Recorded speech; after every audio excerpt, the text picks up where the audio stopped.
Sir அதே மாதிரி ஒரு இண்டிவிஜுவல்ஸ் வந்து பார்த்தீங்கன்னா, ஒரு கோல் செட்டிங் அதுதான் ஒரு பெரிய மேஜர். எத்திக்கலா வந்து சில விஷயங்கள் நாங்க சொல்லக்கூடாது, சொல்லவும் மாட்டோம். கிரியேட்டிவ் மைண்டு, லாஜிக்கல் மைண்ட் பத்தி நீங்க சொன்னீங்க சார். ம். இது எப்படி அந்த பிரெயின் 2 பிரெயினையும் நம்ம ட்ரெயின் பண்றன்றத ஒரு ட்ரிக் ஏதாவது சொல்லிக் குடுத்தீங்கன்னா, நம்ம வியூவர்ஸ்க்கு ரொம்ப சப்போர்ட்டிவா இருக்கும் சார். பிசினஸ் ஓனர் இருக்காரு. அவர் வந்து பார்த்தீங்கன்னா, காலையில நான் வந்து லேட்டா தான் வருவேன்.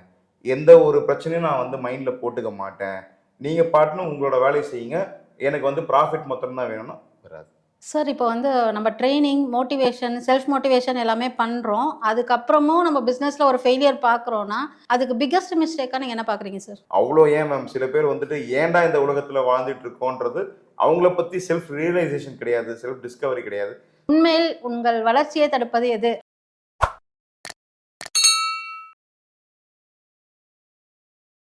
சகோ, உண்மையில் உங்கள் வளர்ச்சியை தடுப்பது எது? அந்த கேள்வி நம்ம வியூவர்ஸ்க்கு நெறைய பேருக்கு இருக்கும். அதுக்கான விடைய தெரிஞ்சுக்கிறதுக்காக நம்மளோட இணைஞ்சிருக்கார் மிஸ்டர் ஆண்டனி சதீஷ்குமார் சார். இவர் founder of Antony mind makers. வணக்கம் சார். வணக்கம் மேம். சார் உங்கள பத்தி தெரிஞ்சுக்கலாமா? கண்டிப்பாங்க மேம். நான் ஆண்டனி சதீஷ்குமார். நான் ஆண்டனிஸ் மைண்ட் மேக்கர்ஸ்ன்னு சொல்லிட்டு ஒரு soft skill training and counselling இது வச்சுட்ருக்கேன். அதில் வந்து பார்த்தீங்கன்னா, மெயினா என்னோட வேலை என்னன்னா, சாஃப்ட் ஸ்கில் ட்ரெய்னிங் மாத்திரம் இல்லாம, அதாவது இப்போ சாஃப்ட் ஸ்கில் ட்ரெய்னிங்னா கம்யூனிகேஷன் ட்ரெய்னிங் இருக்குது, அதுக்கப்புறம் இங்கிலீஷ் ட்ரெய்னிங் இருக்குது, அதுக்கப்புறம் other soft skills for personality development நிறைய இருக்குது. நான் வந்து ஒரு ஸ்பெஷலைஸாக என்ன எடுத்திருக்கேன் அப்படின்னா, எல்லாத்துக்கும் ஒரு முன்னோடியாக எது நம்ம கற்றுக்கினாலுமே மைண்ட் செட்டுன்றது ஒன்று தேவை. அந்த மைண்ட் செட்டை எப்படி கொண்டு வரலாம் அப்படின்றது தான் நான் வச்சுட்ருக்கேன். என்னோட வேலை வந்து மைண்ட் செட் ஸ்ட்ராட்டஜிஸ்ட். சார் சூப்பரா சொன்னீங்க சார். சார் இப்போ ஒரு ஹவுஸ் ஒய்ஃபா இருக்கலாம், இல்ல வந்து ஒரு ஸ்டூடெண்ட்டா இருக்கலாம், பிசினஸ் ஓனரா இருக்கலாம். அவங்களுக்கு இருக்க ஒரே கேள்வி வந்து, உண்மையில் உங்கள் வளர்ச்சியை தடுப்பது எது? அப்படின்ற விஷயத்த நீங்க விளக்கமா சொல்ல முடியுமா சார்? கண்டிப்பாக மேம். இப்போ நிறைய பேருக்கு வந்து பார்த்தீங்கன்னா, பயம் தான் முன்னோடியாக இருக்கும். ஆனால் அந்த பயத்துக்கான உள் காரணம் வந்து பார்த்தீங்கன்னா, நம்மளோட மனசு தான்.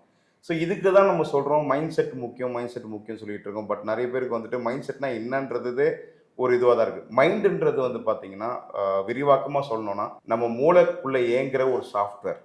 இந்த சாஃப்ட்வேர் வந்து பார்த்தீங்கன்னா, டிஃபால்ட்டாகவே வந்துட்டு நெகட்டிவாகவே ப்ரோக்ராம் தான் பண்ணப்பட்டிருக்குது. எதுக்காக இருந்தாலுமே நம்ம வந்து பயப்படுவோம். எதுவாக இருந்தாலுமே வந்து செய்யறதுக்கு மேலே 10 தடவை யோசிப்போம். ஓகே 10 தடவை யோசிக்கலாம், அது ஓகே. பட் ஆனால் ஒரு லெவல்லையுமே வந்துட்டு தாண்டும் போது இதை தாண்டலாமா வேணாமா, இதை தாண்டலாமா வேணாமான்னு சொல்லி அங்கே நிற்போம். அதுக்காக தான் நம்ம சொல்கிறோம் ஒரு க்ரோத் மைண்ட் செட்ன்ற ஒரு கான்செப்ட் இருக்குது மேம். அது வந்து பாசிட்டிவ் மைண்ட் செட்.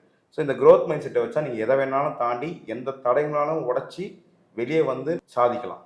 ஓ சூப்பர் சார். அழகா சொன்னீங்க. நம்ம வந்து ஸ்கில் கூட இருக்கலாம், நமக்கு ஆப்பர்ச்சுனிட்டி கூட இருக்கலாம். ஆனாலும் நமக்கு வந்து அந்த ஆக்ஷன் எடுக்க மாட்றோம், பெர்ஃபார்ம் பண்ண ஆரம்பிக்க மாட்றோம்ன்றது வந்து ஃபியர் ஆஃப் ரிஜெக்ஷனா இருக்கலாம், இல்ல ஃபியர் ஆஃப் என்வைரன்மெண்டல் ஜட்ஜ்மெண்ட்டா இருக்கலாம். அதுக்கு காரணமா இருக்கும்.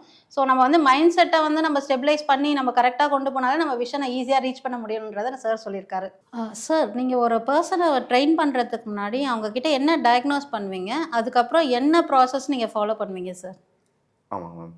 இப்போ நிறைய பேர் வந்து மனசில் வச்சுட்டு இருக்க ஒரே ஒரு கேள்வி என்னென்னா, என்கிட்ட நீங்கள் சொன்ன மாதிரி ஸ்கில்ஸ் இருக்குது, என்கிட்ட டேலண்ட் இருக்குது, என்கிட்ட வந்து பணம் இருக்குது, ரிசோர்ஸ் இருக்குது, எல்லாமே இருக்குது. ஆனால் கூட வந்து இலவச இணைப்பாக பயமும் இருக்குது. அது வந்து ஒரு மைண்ட் பிளாக். இந்த மைண்ட் பிளாக் வந்துட்டு பார்த்தீங்கன்னா எடுத்தே ஆகணும். எடுக்கலைன்னா நம்ம அடுத்த ஸ்டெப்பு எடுத்து வைக்க முடியாது. இதுக்கான வந்துட்டு ட்ரைனிங் அனாலிசிஸ்ன்றதே ஒன்று இருக்குது. அது வந்து ப்ராசஸ் வந்து பார்த்தீங்கன்னா, ஃபஸ்ட்டு வந்து சில கேள்விகள் கேட்போம்.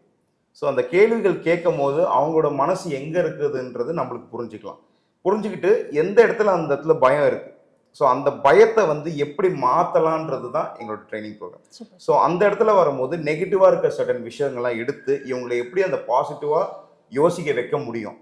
இதை நம்ம யோசிக்க வச்சுட்டாலே ஆக்சுவலாக எல்லாருக்குள்ளேயும் அது இருக்குது. ஆனால் அந்த கன்ஃபியூஷன், இப்போ நம்ம வந்து ஒரு கேள்வி வந்து கேட்குறோம். இப்போ நீங்கள் கேட்குற மாதிரி நான் பிஸ்னஸ் ஆரம்பிக்க போகிறேன்னு நிறைய பேர்கிட்ட சொல்கிறேன். நிறைய பேர் வந்து எனக்கு ஐடியாங்க கொடுப்பாங்க.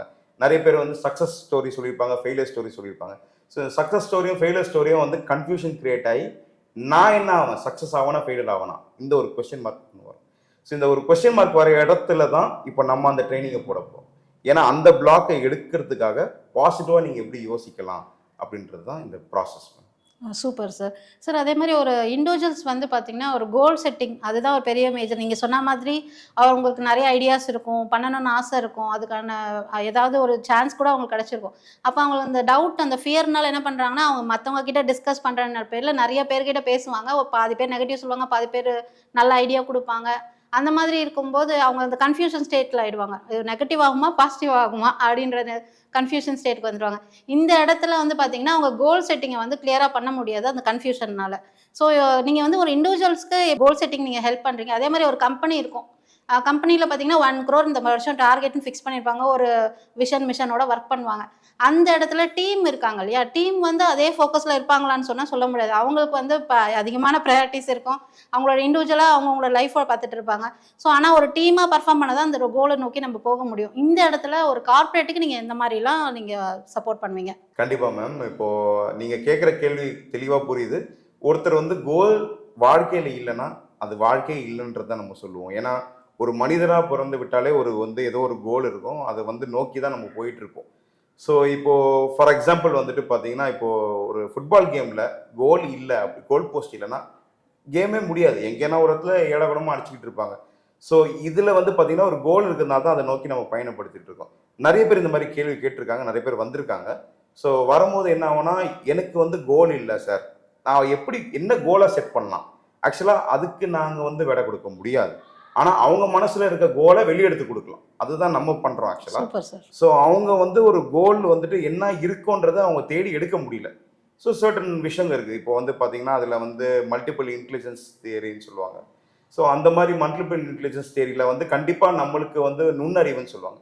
ஸோ நுண்ணறிவுகள் வந்து நிறையவே இருக்கும். ஒருத்தருக்கு ஒரு 3-4 நுண்ணறிவு கூட இருக்கும். ஸோ அதை பேஸ் பண்ணி அதில் சில கொஸ்டின்ஸ் கேட்டு, ஸோ இவங்க எதில் வராங்க, எந்த கேட்டகரியில் வராங்க. இப்போ ஃபார் எக்ஸாம்பிள் வந்து சில பேருக்கு வந்து ஆர்ட் அண்ட் ஆர்கிடெக்சர், சிலது பெயிண்டிங் பிடிச்சிருக்கும், சில பேருக்கு மியூசிக் பிடிச்சிருக்கும், சில பேர் கால்குலேஷன் தான் நான் பண்ணுவேன், எனக்கு வந்து இதெல்லாம் க்ரியேட்டிவிட்டி பிடிக்காது அப்படின்னு சொல்லுவாங்க. இதெல்லாம் வந்து கண்டுபிடிச்சி அவங்க என்ன பர்சன்டேஜில் இருக்காங்கன்னு ஓரளவுக்கு நம்ம எடுத்து கொடுக்க முடியும். எடுத்து கொடுத்தால் அவங்களோட கோலை வந்து இதிலெல்லாம் நீங்கள் வரலாங்க அப்படின்னு சொல்லும் போது, பட் இண்டிவிஜுவலாக அவங்களே தான் கோல் செட் பண்ணணும். பட் கம்பெனி, நீங்கள் சொன்ன மாதிரி கம்பெனி பொறுத்த வரைக்குமே வந்து பார்த்தீங்கன்னா, ஒரு கம்பெனி வந்து ஒரு கோல் வச்சிருப்பாங்க ஆல்ரெடி. ஸோ இந்த கோலை நோக்கி தான் ஒரு டீம் செட் பண்ணியிருப்பாங்க. ஆனால் அந்த டீம் வந்து அந்த கோலை நோக்கி போகாது. ஏன்னா நம்ம கையிலே எடுத்துக்கிட்டிங்கன்னா 5 விரலுமே ஒரே மாதிரி இருக்காதுன்னு நம்ம சொல்லுவோம். ஸோ அந்த மாதிரி டீமே வந்து பார்த்தீங்கன்னா ஒவ்வொருத்தரும் ஒரு மாதிரி இருப்பாங்க. ஸோ இந்த டீமை வந்து ஒருங்கிணைக்கிறது டீம் பில்டிங் சொல்லுவாங்க. ஸோ இந்த டீம் பில்டிங்க்கும் நாங்கள் நிறைய கார்பரேட்ஸ் பண்ணும்போது என்ன பண்ணுவோம்னா, ஃபஸ்ட்டு வந்துட்டு அந்த கார்பரேட்டோட நீட் என்னன்னு சொல்லி கேட்டுப்போம். சரி, நீங்கள் எதை நோக்கி உங்கள் டீம் வந்து நகர்த்தணும்னு நினைக்கிறீங்க? இல்லை சார், சில பேர் சொல்லுவாங்க, இல்லை டீம் வந்து ஒன்றா இருந்தாலே போதும், ஒன்றா ஒர்க் பண்ணாலே நாங்கள் வந்து மீதிலாம் கொண்டு வந்துடுவோம். சரி, இந்த டீம் பில்டிங் என்னென்ன பண்ணலாம்? ஸோ டீம் பில்டிங்க்கு வந்து சில ஆக்டிவிட்டீஸ் இருக்குது. ஸோ அந்த மாதிரி ஒரு ஆக்டிவிட்டிங்கில் போட்டு அவங்களுக்கு வந்து நீங்கள் ஒன்றா இருந்தால் நீங்கள் இப்படி சாதிக்க முடியும், நீங்கள் ஒன்றா இல்லாத போது உங்களோட எப்படி வந்து ஃபெயிலியர் நீங்கள் சந்திச்சிங்க. ஸோ இந்த மாதிரி ஒரு ஸ்டெப் பை ஸ்டெப்பாக ஒரு ஆக்டிவிட்டி போட்டு புரிய வச்சுருவோம். புரிய வச்ச பிறகு அப்போ என்ன ஆகணும், பேசி ஃபஸ்ட்டு வந்து பார்த்தீங்கன்னா ஒருத்தர் பேசும்போது பிரச்சனைங்க வரும். பட் இந்த ஆக்டிவிட்டியில் பண்ணும்போது அவங்கள மறந்து அவங்க வந்து எல்லாமே ஒன்றா சேர்ந்து ஒரே கோலை நோக்கி தான் பயணிப்பாங்க. ஸோ அதை புரிய வச்சிட்ட பிறகு அவங்க எல்லாமே அவங்க தானாக சரியாயிடுவாங்க. Sir super sir. சார் இப்போ ஒரு விஷயம் சொன்னீங்க, நீங்கள் க்ரியேட்டிவ் மைண்டு லாஜிக்கல் மைண்டை பற்றி நீங்கள் சொன்னீங்க சார். சார் நம்மளுக்கு வந்து வியூவர்ஸ் பார்த்தீங்கன்னா ஸ்டூடெண்ட்ஸ் இருக்காங்க, ஹவுஸ் ஒய்ஃப்ஸ் இவங்கெல்லாம் இருக்காங்க. இவங்களுக்கு வந்து இது எப்படி அந்த பிரெயின் 2 பிரெயினையும் நம்ம ட்ரெயின் பண்ணுறன்றது ஒரு ட்ரிக் ஏதாவது சொல்லி கொடுத்தீங்கன்னா நம்ம வியூவர்ஸ் சப்போர்ட்டிவாக இருக்கும் சார். எஸ் மேம், நீங்கள் சொன்னது கரெக்டு தான். ஸோ பிரெயின்ன்றது ஒன்று, பட் வந்து 2 ஹெமிஸ்பியர் இருக்குது. So left hemisphere, right hemisphere இருக்குது. ஸோ இதில் வந்து பார்த்தீங்கன்னா லெஃப்ட் வந்து லாஜிக்கலாக திங்க் பண்ணும், ஸோ ரைட்டு வந்து க்ரியேட்டிவாக திங்க் பண்ணும். ஸோ இது இப்போ நம்மளுக்கு வந்து 2மே வேணும். ஏன்னா வந்து லாஜிக்கலாக திங்க் பண்ணாலுமே ஒரே மாதிரி ஒர்க் பண்ணிட்டு இருப்போம், க்ரியேட்டிவாக இருந்தால் இமேஜினேஷன்லேயே இருப்போம். ஸோ ஒரு இமேஜின் பண்ணி ஒரு ப்ராக்டிக்கலாக கொண்டு வந்தால் தான் ஒரு சக்ஸஸ். கண்டிப்பாக எல்லாருமே பண்ணுறது. ஸோ இப்போ வந்து சயின்டிஸ்ட்டு, இப்போ நிறைய பேர் டாக்டர்ஸ் எல்லாமே வந்து பார்த்தீங்கன்னா க்ரியேட்டிவாக யோசிப்பாங்க, ப்ராக்டிக்கலாக செய்வாங்க. ஸோ அந்த மாதிரி ஆர்டிஸ்ட் இருக்காங்க. ஸோ அந்த மாதிரி வந்து நிறைய மியூசிஷியன்ஸ், நம்ம இளையராஜா சார், அந்த மாதிரி நிறைய ஏஆர் ரஹ்மான் சார், நிறைய அந்த மாதிரி திங்க் பண்ணுவாங்க, எடுத்துகிட்டு வருவாங்க. ப்ராக்டிக்கலாக எடுத்துகிட்டு வந்தால் தான் ஒரு நடந்திருக்குதுன்றது ஒரு கொண்டு வரும். ஸோ நிறைய பேர் இப்போ நம்ம எதில் மாட்டிக்கிட்டு இருக்கோம் அப்படின்னு பார்த்தீங்கன்னா, நிறைய பேர் right handers. Right handle work பண்ணும்போது வந்து பார்த்தீங்கன்னா லெஃப்ட் கொஞ்சம் டாமினேட் பண்ணும். ஸோ லெஃப்ட் டாமினேட் பண்ணும்போது என்ன ஆகும்னா, நம்ம வந்து ப்ராக்டிக்கலாக இருக்கும். பட் க்ரியேட்டிவ் வேணும் அப்படின்னா லெஃப்ட்டையும் என்கேஜ் பண்ணணும். ஸோ இதுக்கு சிம்பிளாக எடுத்துக்கிட்டிங்கன்னா, நிறைய இதில் நீங்களே நெட்டில் பார்த்துருப்பீங்க, தீபாரதனை காட்டுறதுன்னு சொல்லுவாங்க. ஸோ ஒரு கையில் மணி அடிக்கிறது, ஒரு கையில் தட்டு வந்து இது பண்ணுறது. ஸோ இதுவே வந்து பார்த்தீங்கன்னா ஒரு ப்ராக்டிஸ். ஸோ சிம்பிளாக சொல்லணும்னா, ரைட் ஹேண்டில் வந்துட்டு எல்லா ஒர்க்கும் பண்ணுறீங்க, காலையில் ஏந்திரிக்கும் போது நம்ம பல்லு விளக்குவோம். பல்லு விளக்கும் போது லெஃப்ட்டில் ட்ரை பண்ணணும் ஒரு அக்யூரசி. ஏன்னா லெஃப்ட்டில் பண்ணும்போது சில நேரத்தில் ரொம்ப ஹார்ஷாக இருக்கும். நம்ம அந்த ப்ரெஷர் தெரியாது. ப்ரெஷர் வேணும் அப்படின்னா ப்ராக்டிஸ் பண்ண வரும். அதே மாதிரி லெஃப்ட்டில் வந்து எழுத ஆரம்பிக்கலாம். லெஃப்ட்டில் எழுதுனீங்கன்னா உங்களுக்கு வந்துட்டு ஒரு ரெண்டுத்துக்கும் 2 ஹெமிஸ்பியருக்கு நடுவில் பிரிட்ஜிங் சொல்லுவாங்க. ஸோ இது பிரிட்ஜ் ஆகிடுச்சுன்னா உங்களுக்கு ஆட்டோமேட்டிக்காக யோசிக்கவும் முடியும், ப்ராக்டிக்கலாக கொண்டு வர முடியும். Super sir. நம்ம பழங்காலத்துலேருந்து இருக்க ப்ராக்டிஸ் தான். நம்ம சின்ன வயசுலேருந்து நம்ம பெல்லு அட் அ டைமில் வந்து ஆர்த்தி கட்டும்போது 2மே டிஃப்ரெண்ட் ஆக்ஷன் நம்ம காட்டுறோம். ஆனால் அந்த ப்ராக்டிஸ்லாம் நம்ம விட்டுட்டோம், மறந்துட்டோம். அதனால தான் நம்ம இவ்வளோ கஷ்டப்படுறோம். ஸோ இதெல்லாமே நம்ம வந்து பழக்கத்தில் கொண்டு வரோம். இப்போ பைபிள் படிக்கிறவங்க கூட பார்த்தீங்கன்னா ஒரு பக்கம் படிச்சுட்டே இருப்பாங்க, இன்னொரு பக்கம் வந்து மணிலாம் அந்த மூவ் பண்ணுவாங்க.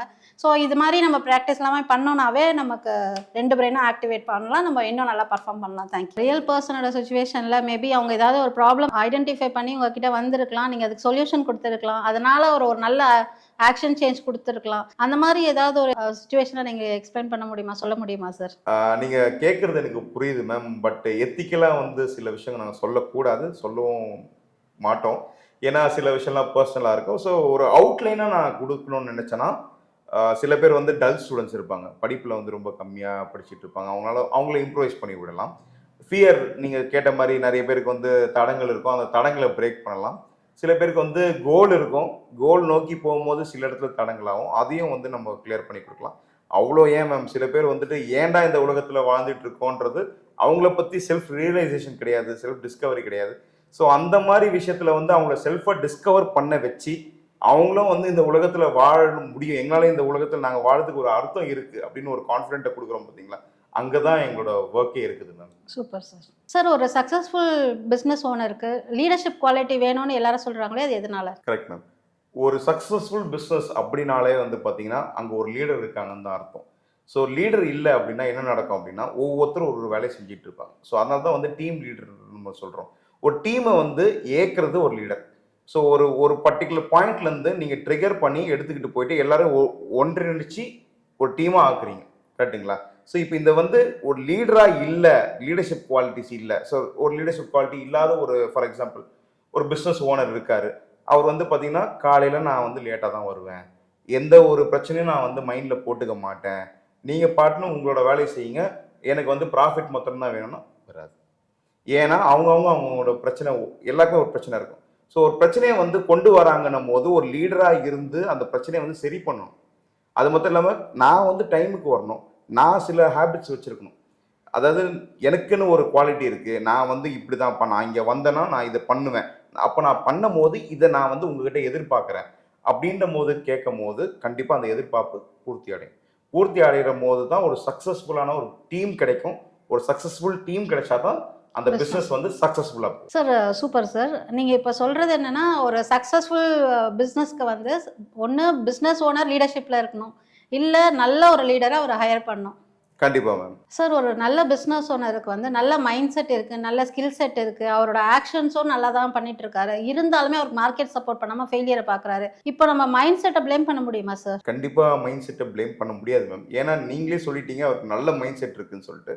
ஸோ நல்ல மைண்ட் செட் இருக்கவங்க என்ன பண்ணுவாங்கன்னா, மார்க்கெட்டு சப்போர்ட் பண்ணலனாலும் பரவாயில்ல, ஸோ ஒரு வார்த்தை இருக்குது பர்சிஸ்டன்சின்னு சொல்லுவோம், பர்சிஸ்டண்ட்டாக இருக்கணும்னு சொல்லுவோம். ஸோ என்ன பிரச்சனை நடந்தாலுமே திரும்ப நான் ஏந்திரிச்சு வந்து நான் மோதுவேன் அப்படின்ற ஒரு மைண்ட் செட் இருக்கும் கண்டிப்பாக.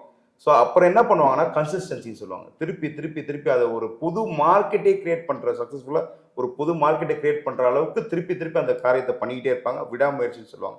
இந்த விடாமுயற்சி கண்டிப்பாக ஒரு நாளைக்கு விஸ்வரூபம் வெற்றி கிடைக்கும்ன்றது எல்லாத்துக்குமே இருக்குது. ஸோ ஃபார் எக்ஸாம்பிள் வந்து பார்த்தீங்கன்னா Apple company CEO Steve Jobs, அவர் வந்து பார்த்தீங்கன்னா ஃபஸ்ட்டு ஒரு ப்ராடக்ட்டை கிரியேட் பண்ணுறாரு. கிரியேட் பண்ணும்போது ப்ராடக்ட் வந்து அந்த அளவுக்கு வரல, ஆனாலுமே வந்து நிறைய பேர் ஏற்றுக்கலன்ற விடாமுயற்சியாக அதை வந்து இன்னும் அதை என்ன பண்ண முடியும் யோசிச்சு அவரோட அந்த கோலை அச்சீவ் பண்ணுறதுக்காக வந்து பார்த்தீங்கன்னா அந்த மைண்ட் செட்டை பயங்கரமாக வச்சுக்கிட்டு, ரொம்ப ஸ்ட்ராங்கான மைண்ட் செட் மேம். அவர் வந்து சும்மாலாம் கிடையாது. இவ்வளோ அழகாக அதை வந்து பண்ணி ஒரு புது மார்க்கெட்டை கிரியேட் பண்ணார். புது மார்க்கெட்டை சக்ஸஸ்ஃபுல்லாக கிரியேட் பண்ணி இப்போ நம்ம வந்து பார்த்தீங்கன்னா ஆப்பிள் ஐஃபோன் லேப்டாப் எல்லாமே வந்து பயங்கரமாக யூஸ் பண்ணிட்டு இருக்கோம். நல்ல ப்ராடக்ட் அது ஆக்சுவலாக. ஸோ இதுக்கு காரணம் வந்து அவரோட மைண்ட் செட்டு ப்ளேம் பண்ண முடியாது, ஸ்ட்ராங்காக இருக்குது.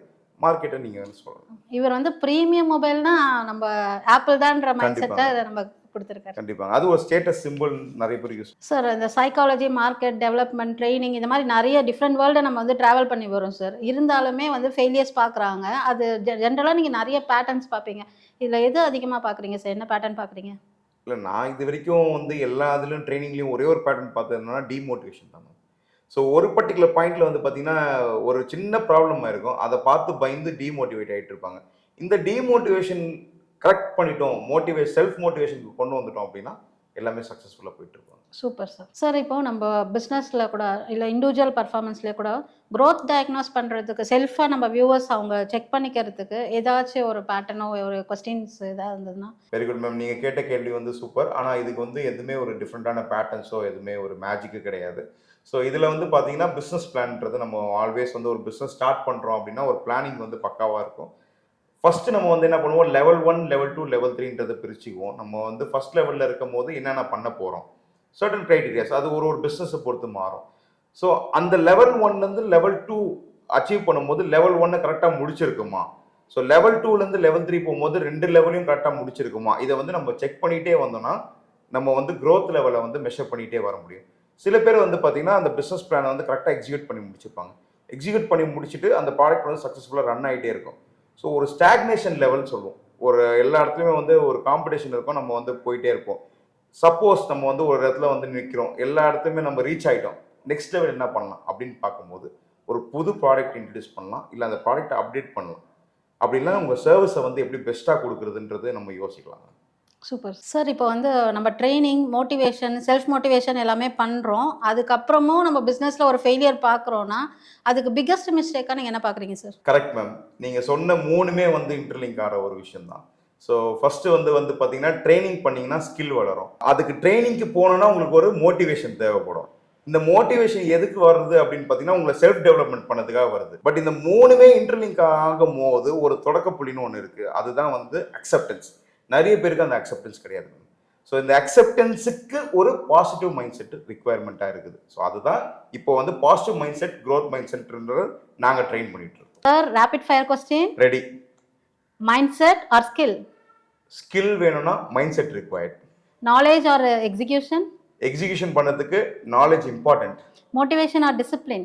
டிசிப்ளின் இல்லாத மோட்டிவேஷனே இல்லை. Fashion R market? பேஷன் இருந்துச்சுன்னா புது மார்க்கெட்டே கிரியேட் பண்ணலாம். இந்த இடத்துல நம்ம க்ரோத் ஸ்லோவாக இருக்குது, இந்த இடத்துல லேக் ஆகிறோம், இந்த இடத்துல ஃபெயிலியர் ஆகிறோன்றது நமக்கு தெரிஞ்சிருக்கும். நெகட்டிவான மைண்ட் பிளாக்ஸை வந்து நம்ம கிளியர் பண்ணுறோம், பாசிட்டிவான மைண்ட் செட்டை க்ரியேட் பண்ணுறோம். Subscribe, earn, step up.